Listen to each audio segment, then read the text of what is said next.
How does it feel to spend your entire life building something from dust, only to have your own son rip it out of your hands and throw you into the street like yesterday's trash? This is not fiction. This is my life.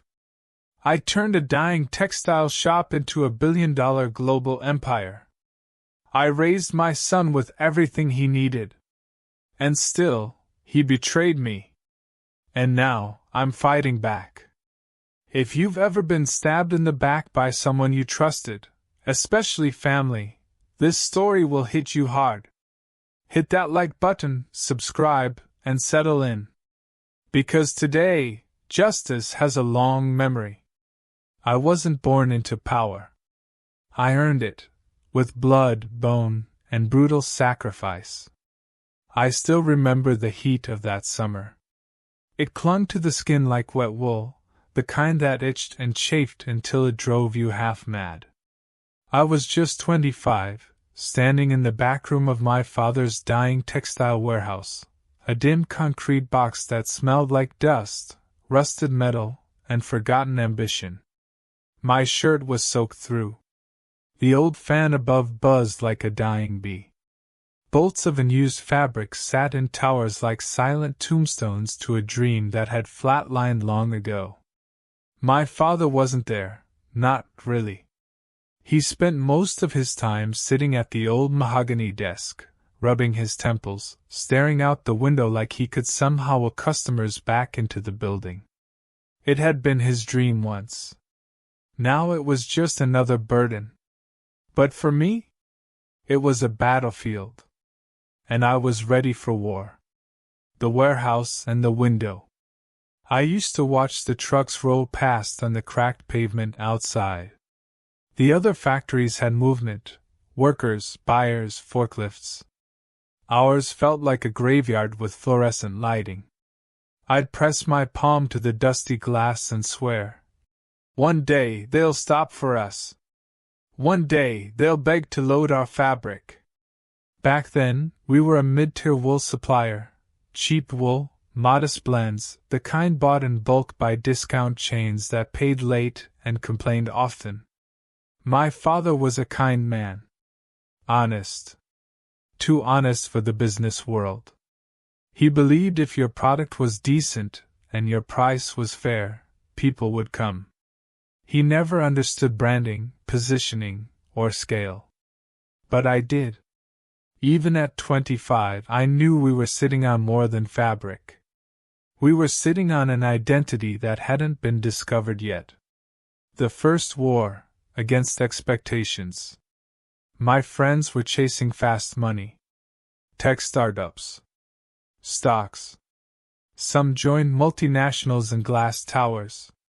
They looked at me like I was volunteering for poverty. "Bro, you're working in a sweatbox filled with mothballs and wool. You went to college for this? I thought your family was done with that old crap." They didn't get it. They didn't see the soul in those rolls of fabric. I did. It wasn't about thread count. It was about what it could become. Power suits. Red carpet tuxedos. Tailored perfection worn by presidents and kings. I didn't see wool. I saw legacy. I spent my nights poring over books on supply chains, luxury branding, textile chemistry, fashion history. I flew to Italy on savings to visit the wool mills in Biella.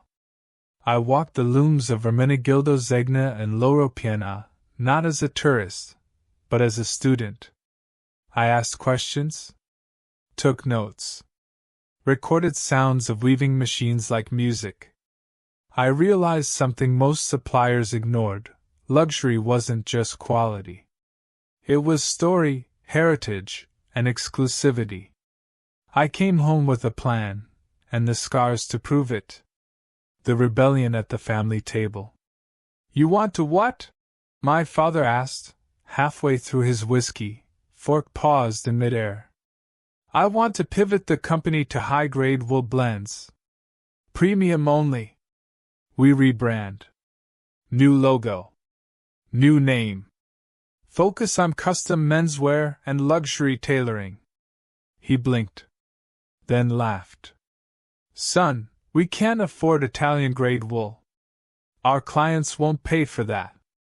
Hell, we don't even have clients who wear suits anymore. We will, I said. If we become the name behind the name. He shook his head, like I was talking magic spells and fairy tales. We're not Milan. We're not Seville Row. We're a dusty warehouse in Jersey. I leaned forward. Then let's stop acting like it. That night, we argued until voices cracked and plates sat cold. My mother tried to mediate. But my father, for all his flaws, loved the business the only way he knew how, with fear, routine, and memory. But I wasn't here to repeat history. I was here to rewrite it. The burn. The first 6 months of the pivot nearly destroyed me. I sold my car. Lived in a friend's basement. Ate ramen for dinner and espresso for breakfast. I flew economy while pitching to boutique designers in Tokyo, Mumbai, and London. I'd show up with a briefcase of swatches and a fire in my chest. Some laughed. Some slammed doors. But a few paused. They touched the fabric, listened to the pitch, and placed small orders. Tiny, fragile, yes, but they were enough. Back home, I worked 16-hour shifts redesigning our packaging. I found a local design student to help rebrand our company. We changed the name, updated our tagline, launched a new website that screamed heritage meets innovation. I negotiated directly with better wool suppliers, paying more, but demanding exclusive rights in return. Our margins shrank. My stress bloomed. But slowly, the winds shifted. And then, the call came. A mid-tier Hollywood stylist found our fabric through a client we'd shipped to in Brazil. She ordered 20 yards for a tuxedo a rising actor wanted for a film premiere. Suddenly, our wool had a face. And a future. I'll never forget the day the first major check cleared. It wasn't big. But it was clean. It was luxury. And it was ours. I went home that night, sat alone on the floor of the warehouse, and cried. Not because of money, but because I'd proven it wasn't a fantasy. It could work. Legacy wasn't about inheritance. It was about creation. I called my father. Told him I wanted him to see something. He arrived at the warehouse 2 days later.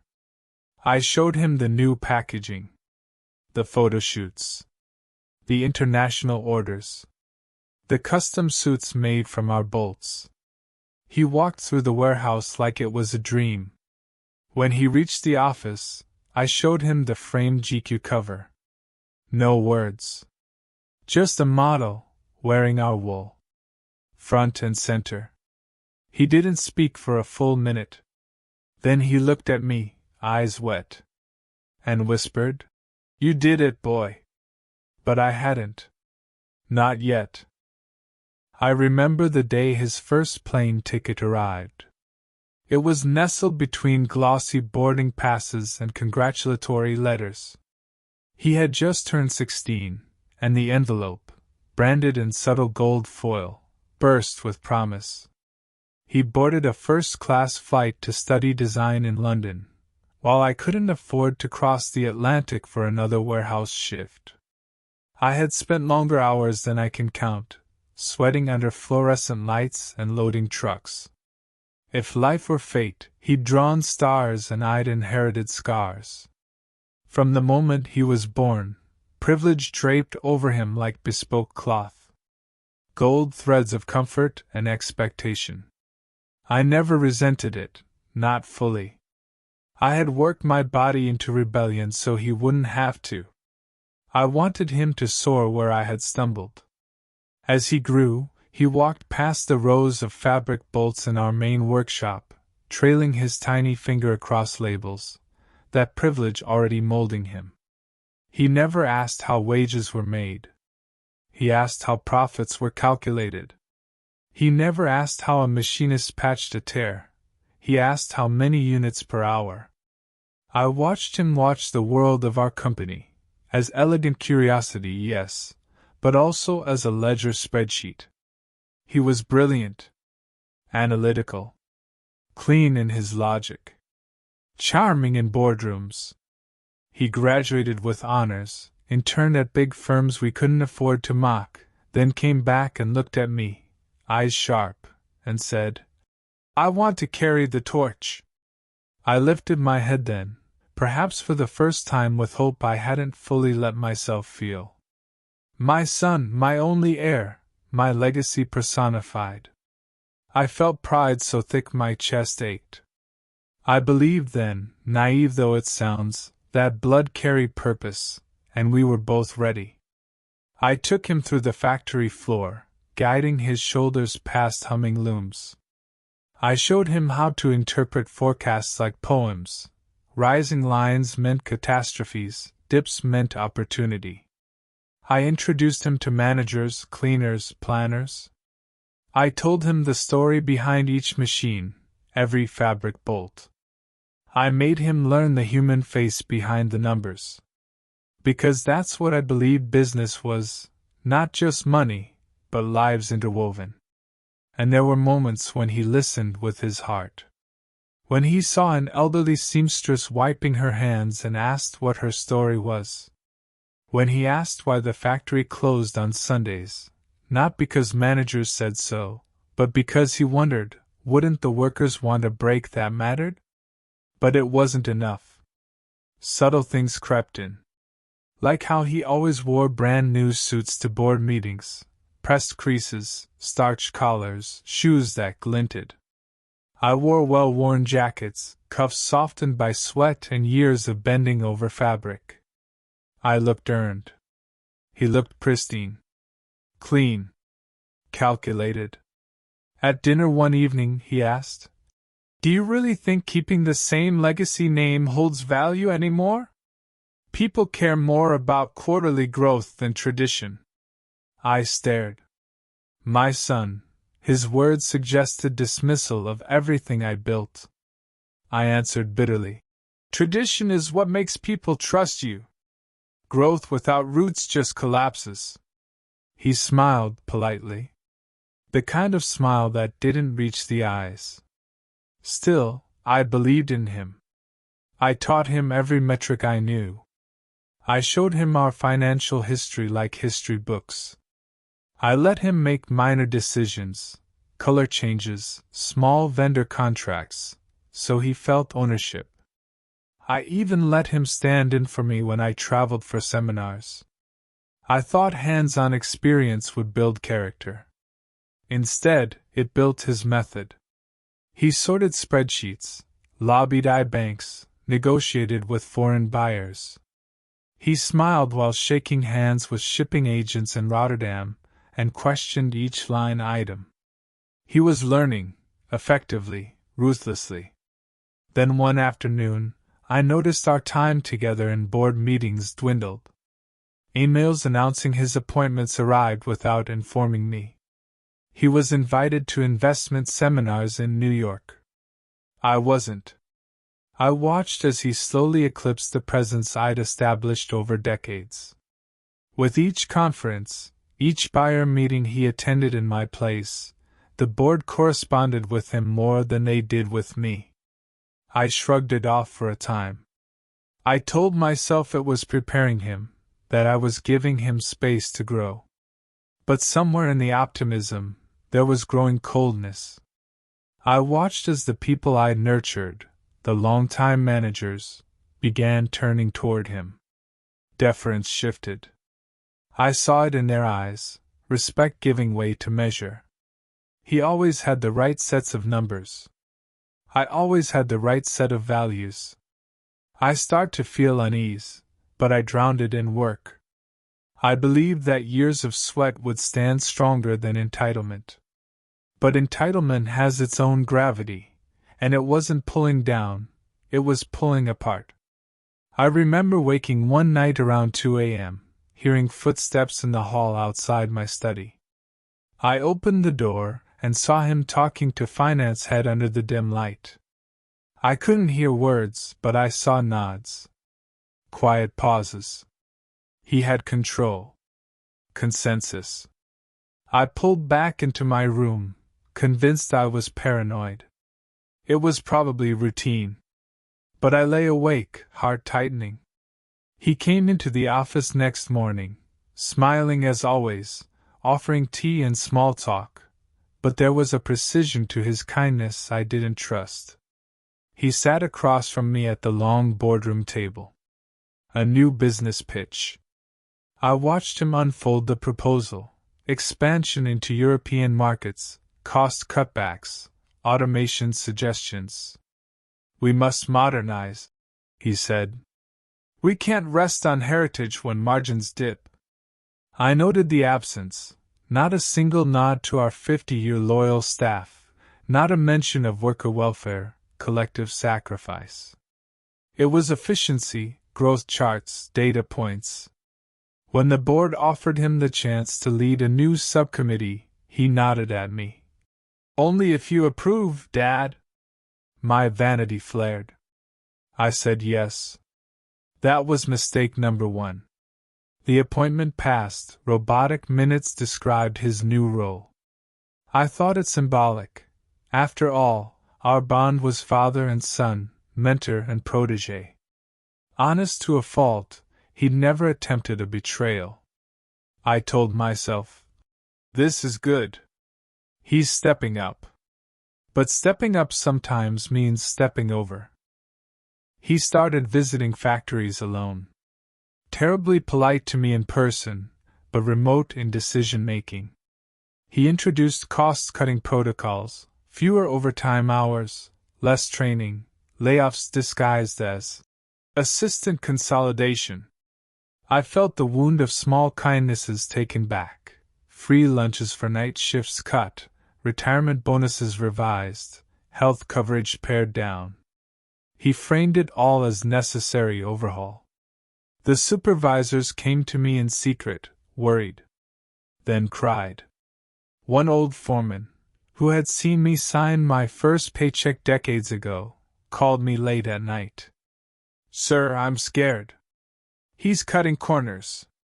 People are losing jobs. I comforted them but told them I would bring it up. Yet each time I spoke, he calmly said, Sir, these are business necessities. I asked him at dinner, is cost really more important than our people?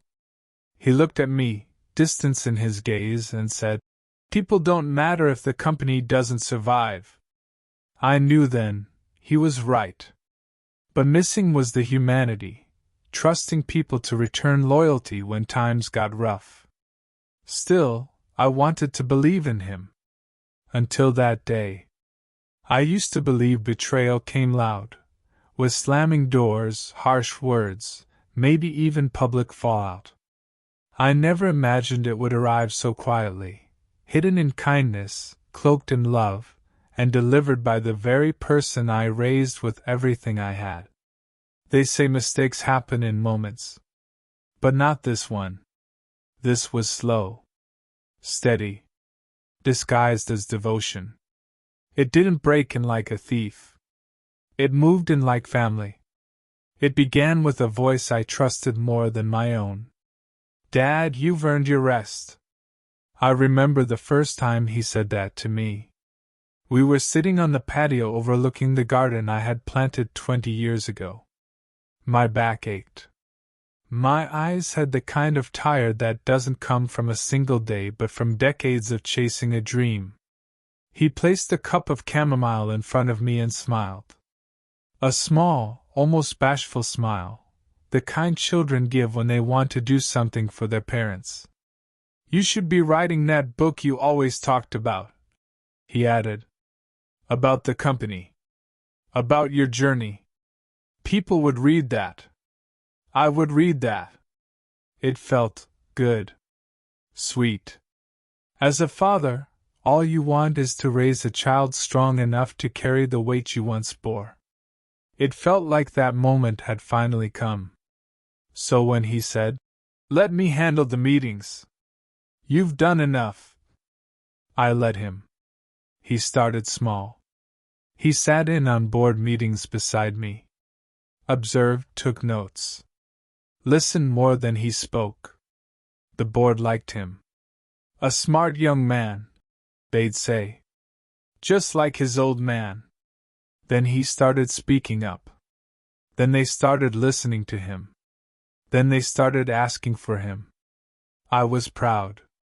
He was always bright, but never loud. Unlike his sister, who had dreams far from boardrooms, he was quiet, methodical. I used to watch him build Lego towers as a child and wonder if I was seeing the early blueprint of an empire builder. Maybe I was. Because what came next was genius and devastating. "Dad," he said one evening as we sat in my office, the same office I had built from scratch 3 decades ago, "I need to negotiate with the Korean investors. They want to work with someone younger, someone who speaks their language, figuratively and literally." He chuckled. I chuckled. It felt like a torch being passed. "But they want to see controlling authority before they proceed," he said. "Just on paper. Temporarily. Temporarily. I need legal control. Not to own, just to represent." My gut twitched. He must have seen it, because that's when he leaned forward and said the words that broke my defenses completely. "You raised me for this. Don't you trust me?" That question shattered everything. Of course I trusted him. He was my son. My only son. The boy I held when he was 5 and cried because a bird hit the window. The boy I taught to tie a tie before his high school debate.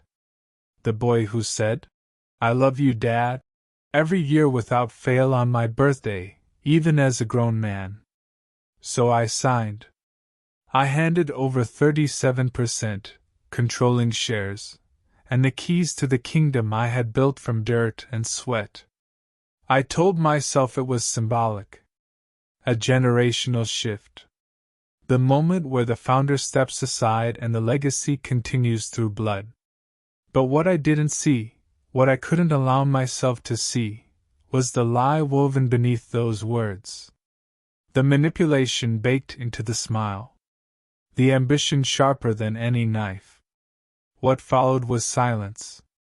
Not literal silence. No, the company hummed louder than ever. Profits soared. The Korean deal came through.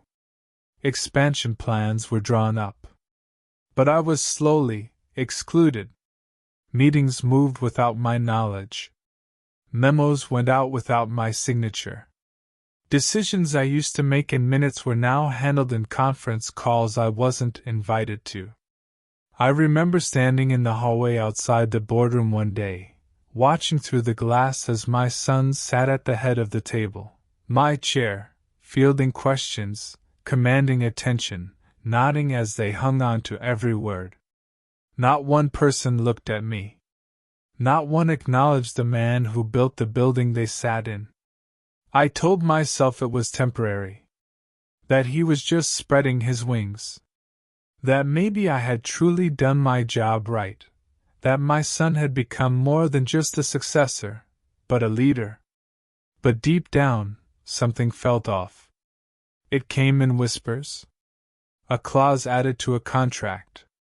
An executive moved quietly to another department. An old partner of mine, David, suddenly retired without telling me why. I called David one evening. We hadn't spoken in weeks, maybe months. "You all right?" I asked him. There was a pause. Then he sighed and said, "You should check the voting rights clause in your transfer agreement." That night, I pulled out the file. The paperwork I had signed without my lawyer. The document my son said was just temporary. Buried in legalese, hidden between standard boilerplate paragraphs, was a section I hadn't read carefully enough. The controlling shares I gave him? They weren't just symbolic. They were binding.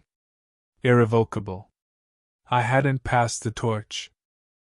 I had given away the entire fire. And worse, he had known. I walked into the building one Monday morning, expecting the hum and buzz of office life, phones ringing, elevators pinging, familiar faces nodding as I passed. Instead, I found cold quiet. The lobby felt sterile, as though I had stepped into someone else's memory.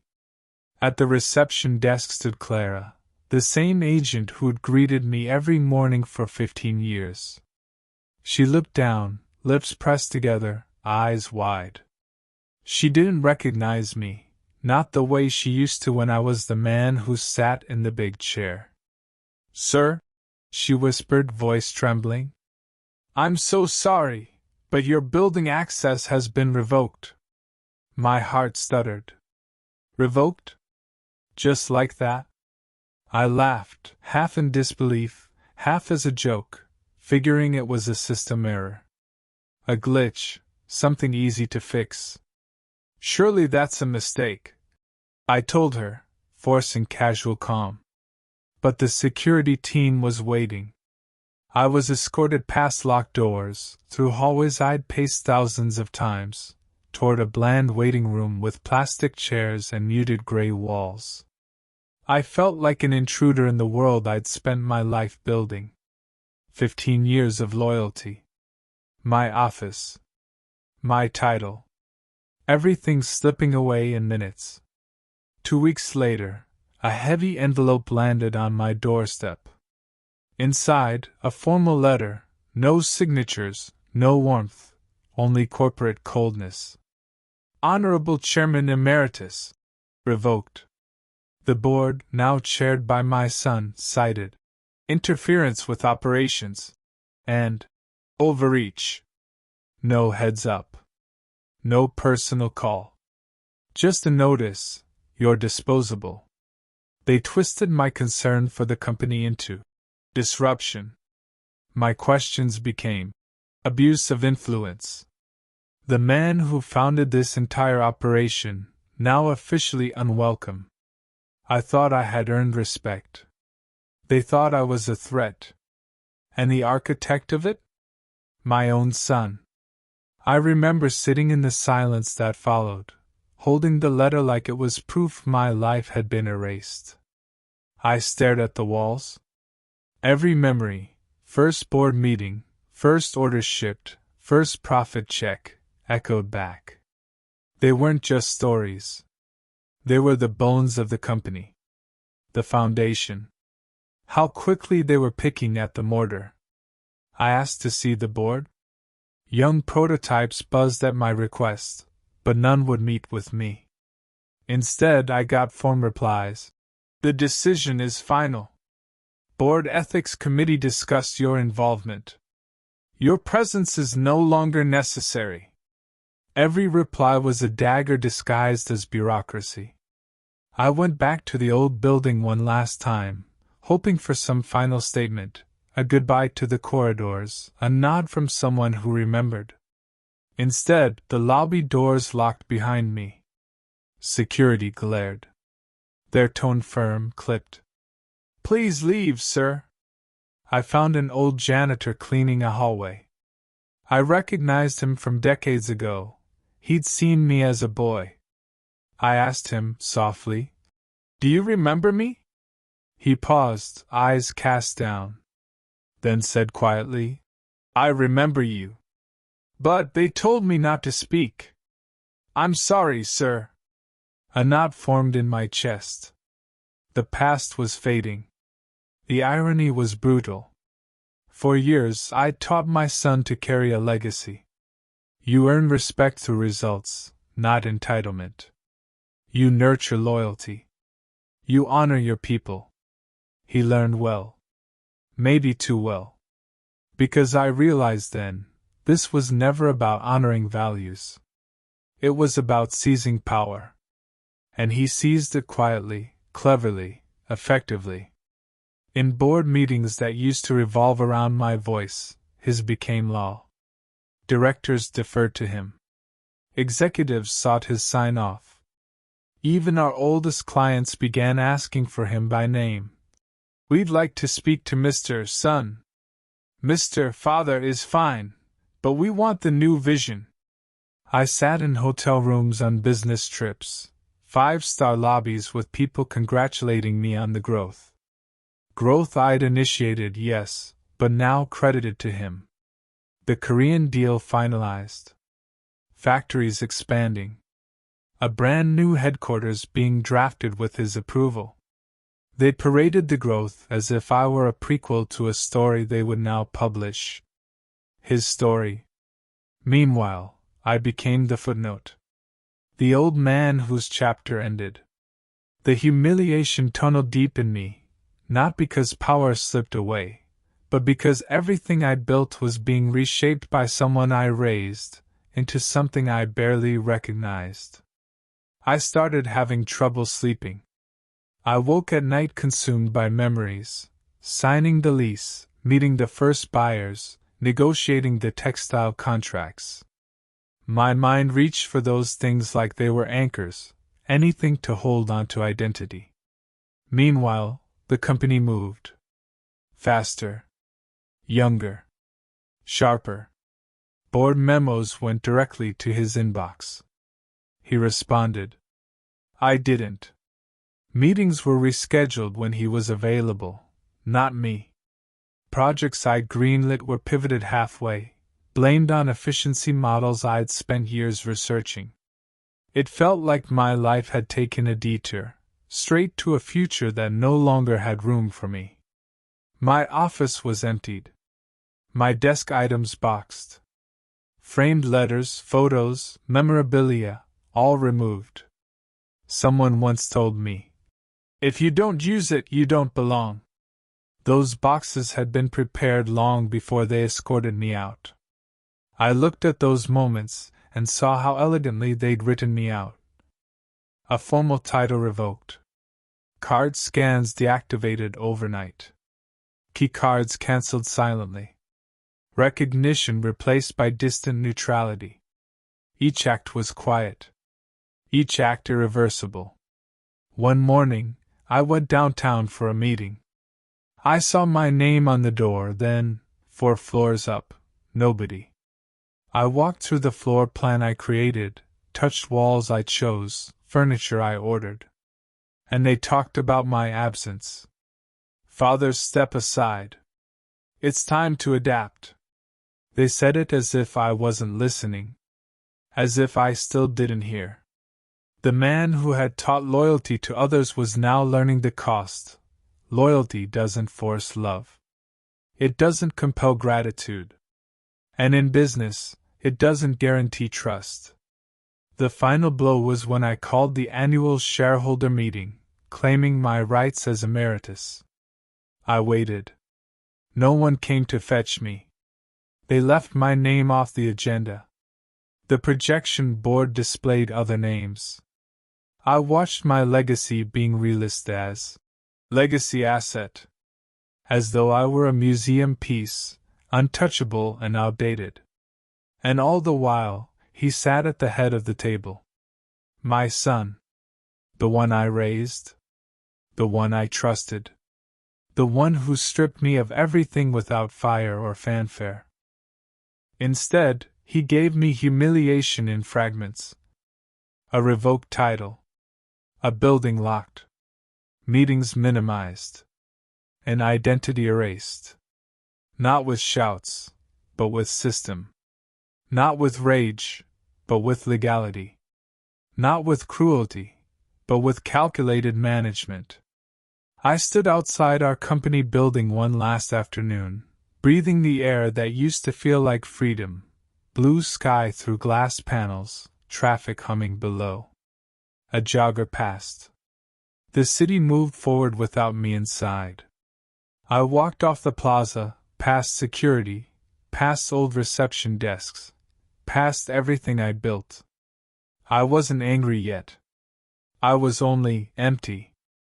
The day came when I realized that not only had they taken my title, locked me out of my office, and erased my voice, but they had reached for the one thing I believed was mine by right, my home.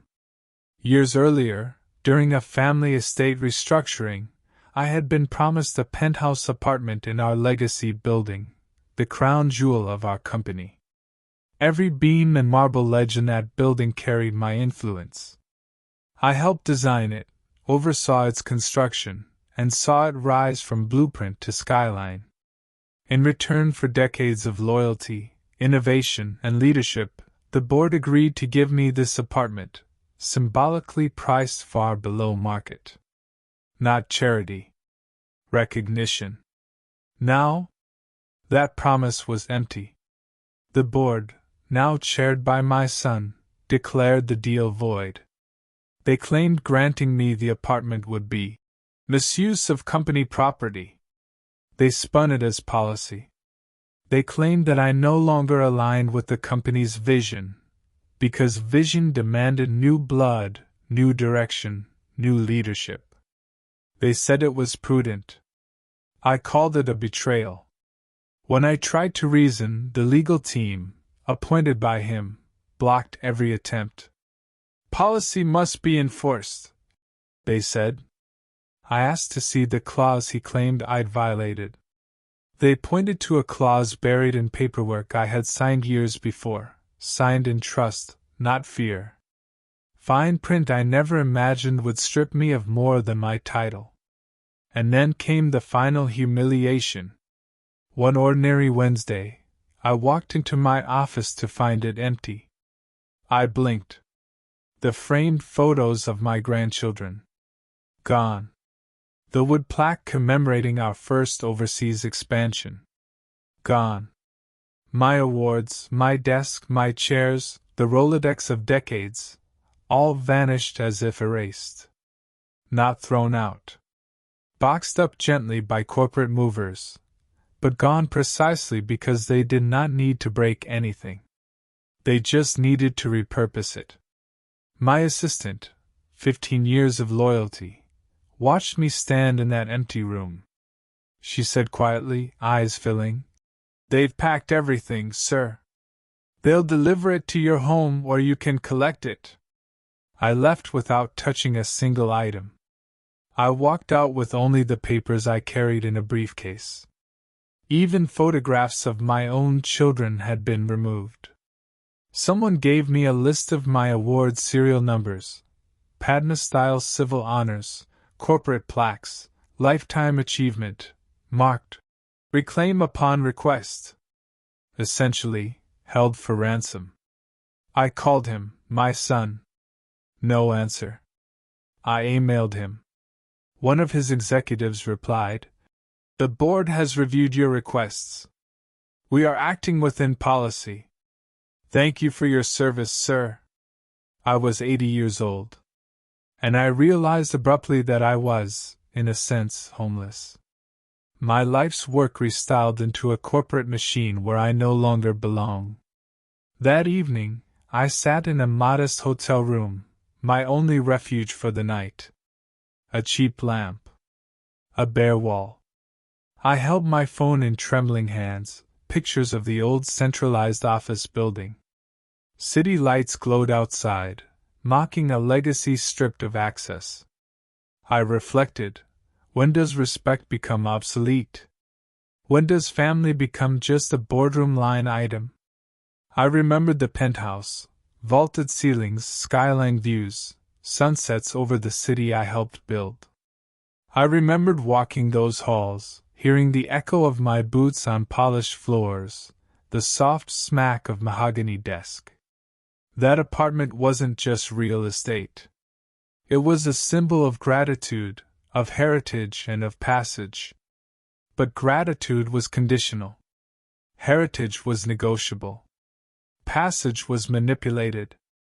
I wasn't angry. I was only profoundly sad. At 80, I was not planning on packing boxes.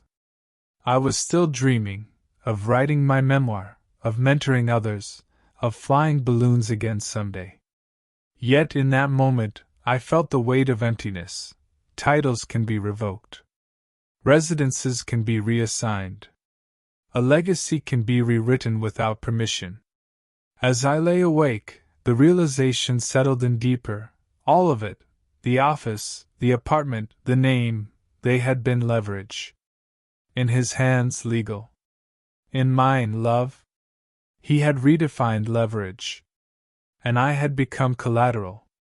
That night, I closed my eyes not to sleep, but to remember. The earlier skies I flew beneath. The workers who trusted I would look after them. The clients whose deals I negotiated by handshake. Their faces returned in my mind, one after another. They were the only cornerstones still mine. I woke at dawn, too old for rage, yet compelled by something sharper, resolve. I might have no title, no office, no home. But I still had my story. And sometimes, that's enough to begin again. I thought silence would comfort me. Instead, it smothered me. The board had stripped me of title and office, snatched away my home, relegated me to twilight. I expected grief. I expected regret. What I didn't expect was the roar that followed. The media devoured the story. Headlines screamed, "Father-son power struggle shakes corporate giant. Generational divide, or just power grab? Bitter retired executive clashes with young CEO." Cable anchors pivoted. Pundits weighed in. Social media lit up with critics questioning him for ruthlessness, and others vilifying me as an outmoded obstacle to progress. Opinionated bloggers claimed the 80-year-old man was simply resisting change.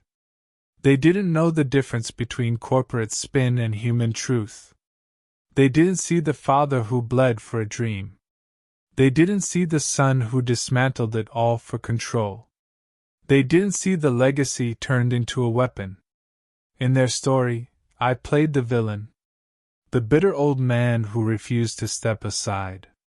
But let me ask you something. If you build a home from nothing, spend your life nurturing it, and then your muscled child changes the locks and leaves you in the cold, are you bitter? Or are you simply a father betrayed? I hadn't spoken to him in over 2 years. He rebranded the company, banners changed, logos redesigned, the old name shrunk into history. He streamlined the legacy policies into disclaimers. He was modern leadership, sharp, efficient, global. New branches opened in Asia, North America, South America, all signed on his name. He gave interviews about removing legacy baggage. Legacy baggage. That's what he called me, a trailing anchor dragging the company backward. But I wasn't finished. Because somewhere deep in the law, and deeper in my heart, I found something stronger than shame. I found resolve. It arrived quietly at first, a legal consult, a clause hidden in an estate statute that said parents who gift property can reclaim it if their basic needs go unmet. And suddenly, the nightmare had a turning point. I sat in a half-empty apartment one evening, the city lights humming outside the window. This was my fallback, rented, unfurnished, nothing but a bed and chair. Beside me lay open documents, pages strewn, legal case files, evidence of transfer, board minutes, deposition transcripts. I read each line with the clarity of someone who's lost everything but still remembers every scar. They said I'd asked for conflict. I found fault. I resisted change. But there was no resistance in me. Only refusal to vanish. The legal team confirmed it. If he failed to provide for me, or if I was harmed financially by that gift, they must fully honor the promised asset, refund the price, or enforce restitution. That was my hammer. I had built the legal foundation in sobs and sweat. Now I pressed each word like a scalpel. It wasn't about revenge. Not yet. It was about justice. I gathered testimony, emails, letters, evidence showing my homelessness, notices of revoked access, unreceived memos, eviction from all premises I once called mine. Photographs of empty shelves and boxed awards. My assistant's written statement. He was removed overnight without explanation. I hired a lawyer in the new city where I would argue the case. He looked at me warily at first, greeting an 80-year-old former executive walking in off the clean street. He asked soft questions. Do you really wish to reopen this? Do you want to go to trial? I stared at him, tired but steady. I built it, I said. I won't walk away from it. We filed the petition. Now came the other half of the fight. Because public opinion had already ruled me outdated. Media framing labeled me nostalgic, clingy, outdated. So I took a deliberate step. I pitched my own counter-narrative. First, I wrote an op-ed piece, under my name, refusing dramatics, just facts. My life story, framed briefly, then the injustice, the contract clauses, the apartment promise, the legal justification for reclaiming it. No emotional pleas, only reason. I quoted the statute. I asked one question for readers. When duty is rewarded with eviction, what remains of legacy? They published it. Not flashy headlines, but human voices responded, letters of support from old employees, from clients who'd watched me negotiate deals in person, from loyalty born of relations, not credit. I published a video of old factory footage, my handshake with machinists, my visit to rural mill towns. Nothing fancy. But real. Human. Tangible. It gained traction. At first, the board responded with silence. Their PR machinery churned carefully crafted statements. This matter is private. The board is committed to governance policies that reflect future vision. Comments on legacy are opinions. My response: legal motion, forget them on record orders, depositions, discovery requests. I summoned minutes of board meetings, transcripts showing the apartment promise agreement. I had archives of recorded internal emails, the one where they said, "No precedent for gifting a penthouse at symbolic price." In discovery reports, I saw his email trail. Father aging. Need full control for Korean deal. Paperwork temp, non-binding. And revised later, no mention of reversal. He never reversed. And he never planned to honor me. Still, lawyers called it clever. I called it betrayal. Media started turning again, but this time with nuance. Letters to the editor. What we failed to ask, is age disrespect or erasure? Opinion pieces. When corporations weaponize family, can law heal both sides? Victims' organizations, advocating elder rights, picked up the story. They cited the case as precedent. If an aging businessman can be made homeless through legal technicalities, what do millions of middle-class families face? I didn't set out to embarrass him. I didn't want company collapse.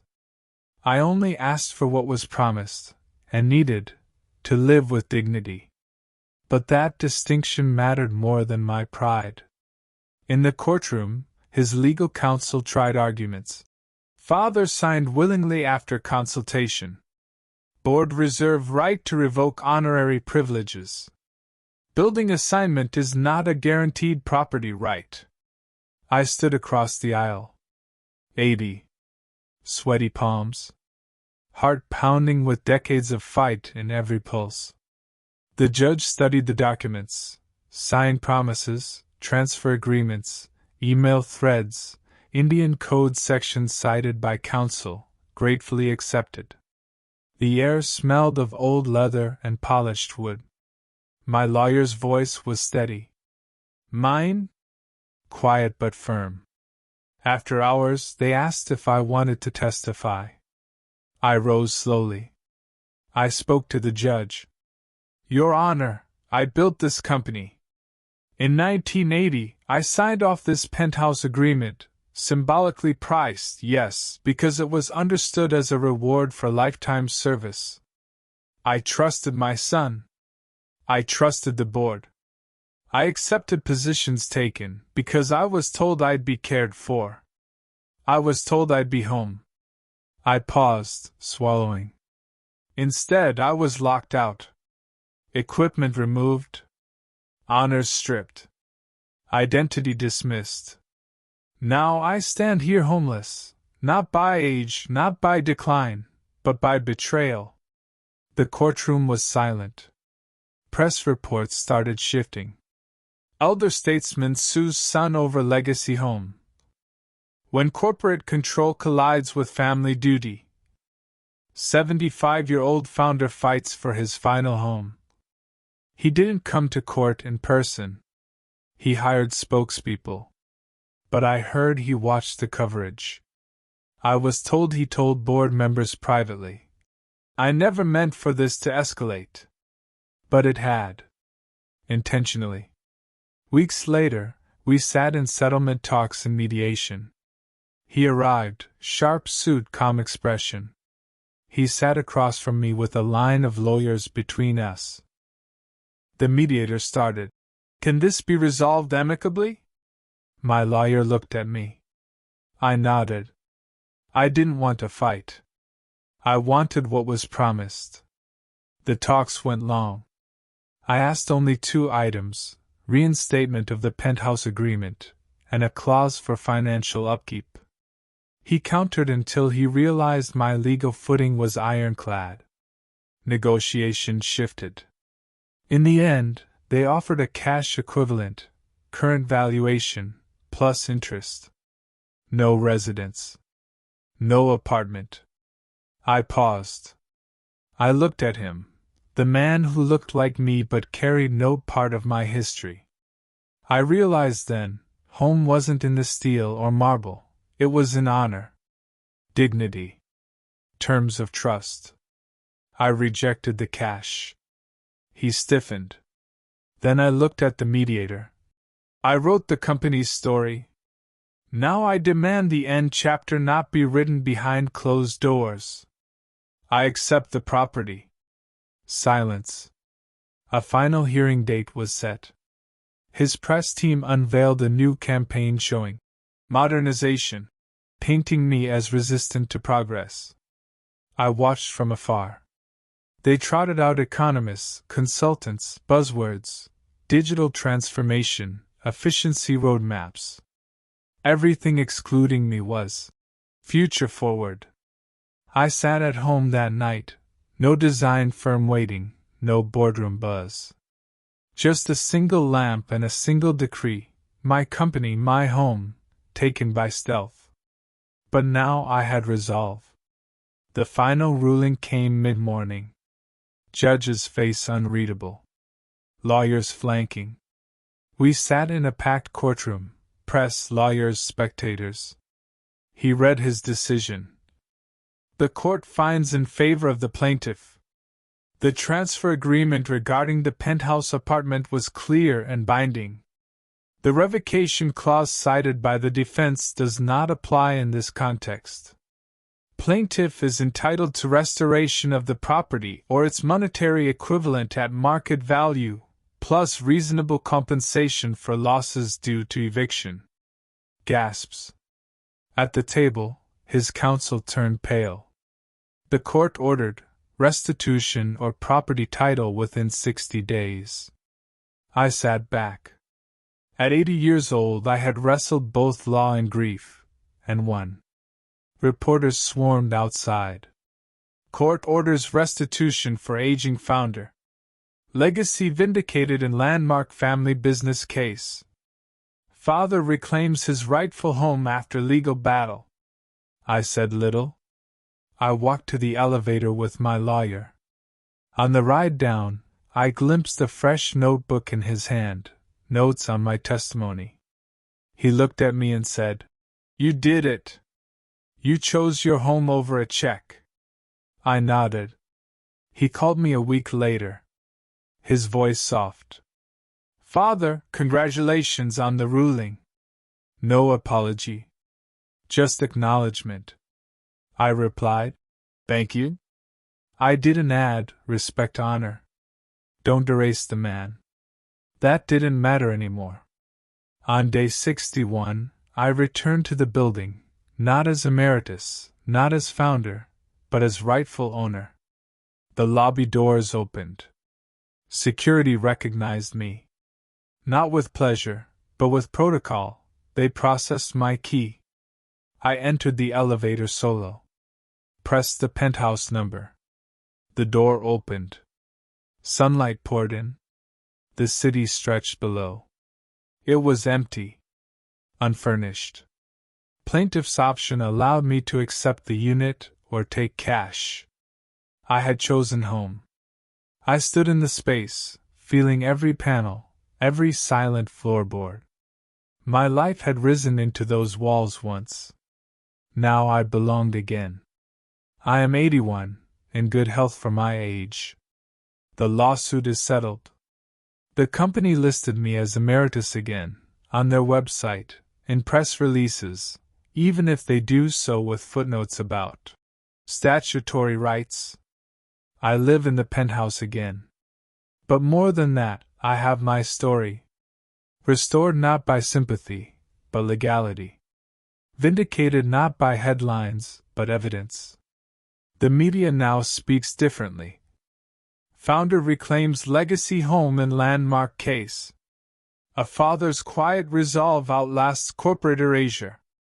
At 81, he rebuilds what betrayal tried to destroy. They write about it as precedent. I call it peace. Some mornings, I walk to the windows, looking out over the skyline, the building that stands as both a symbol of my life's work and the hostage in my son's ambition. And I ask, if betrayal can be subtle, can justice be quiet? I think the answer is yes. So I live there again, not in triumph, but in resolve. I was alone. I was betrayed.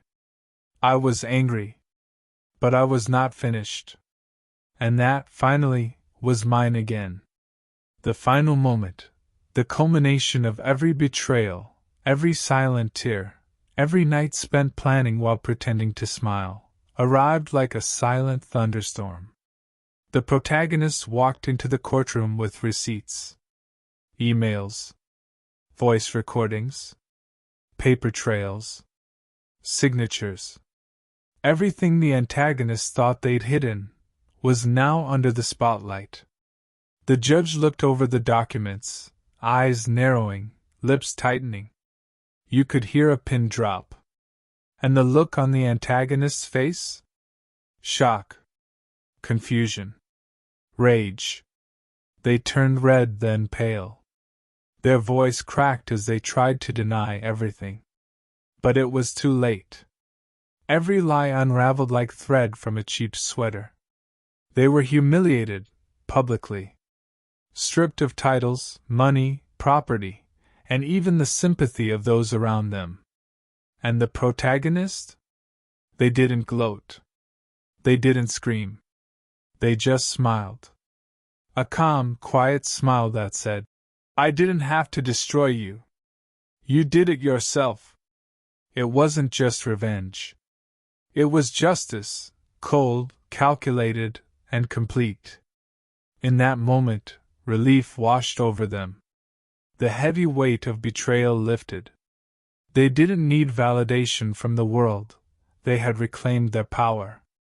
Life has a funny way of circling back. Betrayal hurts, deeply. But sometimes, karma doesn't rush. It waits, watches, and strikes when you least expect it. And in those moments, Justice doesn't whisper. It roars. So remember, what you do in the dark will always come to light. If this story gave you chills, hit that like button and tell us in the comments. What's the most satisfying revenge you've ever witnessed? And of course, subscribe for more jaw-dropping stories just like this, where justice isn't just served. It's served scalding hot.